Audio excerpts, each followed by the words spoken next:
I know you went to Venezuela as a player. Now you're a broadcaster for Texas Rangers.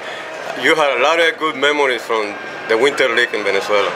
Well, when you told me that you worked for Meridiano, I remember walking from Sabana Grande to the ballpark in Caracas for a Sunday game and seeing the little boys in the middle of the street selling newspapers, and I still remember how they said it.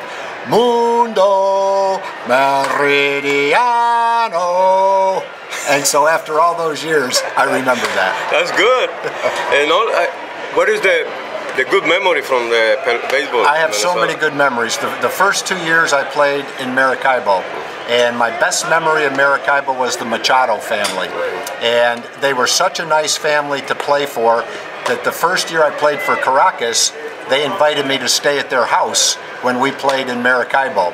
And Mrs. Machado and Coromoto and Luis and all their kids became very good friends of mine. So if you ask me my best memories of Maracaibo, it was the Machado family. I remember I played 2 years in Caracas, and my wife and I had a little boy then, and we lived in downtown Caracas right off Sabana Grande, and my best memories of that were we used to go to the Grand Cafe, sit outside and have a sandwich and drink coffee almost every day, and I loved the people there. I loved Sabana Grande back then, but my best memory were my teammates. I played with Victor Davalillo, I played with Cesar Tovar, Gonzalo Marquez, Manny Trillo, Baudilio Diaz. We had a great team in Caracas. Tony Pacheco was our manager, so I had great memories there. Then when I went to Aragua, my best memories there, we stayed at the Hotel de Golf, and I had 3 children then. We stayed in one hotel room in 2 big beds with a crib. I was there through Christmas and New Year's for 4.5 months. We had a hot plate that we cooked on. One of the maids would bring us ice every day. There was a beautiful swimming pool that we went to every day. And while we were doing that, it seemed like it was hard. Looking back on it, we realized how lucky we were to have those experiences that other people don't get, to play baseball and spend so much time in Maracaibo. I loved every minute of it. I loved the people there, and I have great memories. I know you played there, and now you see a lot of Latinos and a lot of Venezuelans, especially Venezuelan players. It's a lot motivation for the Venezuelan players to be in this league, well, major league.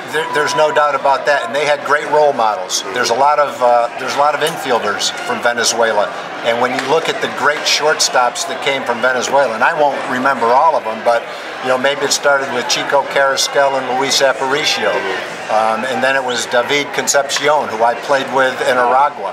A lot of great players there are the players that Omar Vizquel, are the players that Elvis Andrus, our shortstop, modeled himself after when he was growing up. So I think for the young Venezuelan players, there's been so many good Venezuelan players come before them that they've had great role models. Well, you had 3 Venezuelans over here.